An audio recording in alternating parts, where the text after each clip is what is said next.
दोस्तों आपने देखा होगा कि राहुल गांधी आरोप लगाते रहते हैं चुनाव आयोग पर और सरकारों पर भी कि बीते महाराष्ट्र चुनाव में गड़बड़ घोटाला हुआ, धांधली हुई और हाल ही में महाराष्ट्र की तरह बिहार में भी वोट चुराने की कोशिश की जा रही है।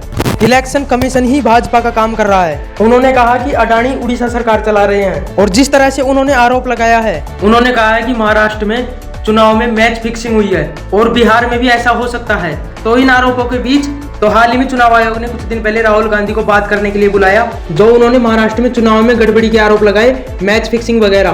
तो इसी बीच आज चुनाव आयोग की एक लेटेस्ट रिपोर्ट भी जारी हुई, जिसमें कई बड़े खुलासे सामने आ रहे हैं कि वोटर लिस्ट में कई विदेशी लोगों के नाम भी आ रहे हैं। खास करके बिहार राज्य में चुनाव धांधली में एक नया खुलासा सामने आया है, जिसमें पता चला कि म्यांमार, बांग्लादेश, नेपाल के कई घुसपैठियों के नाम भी हैं।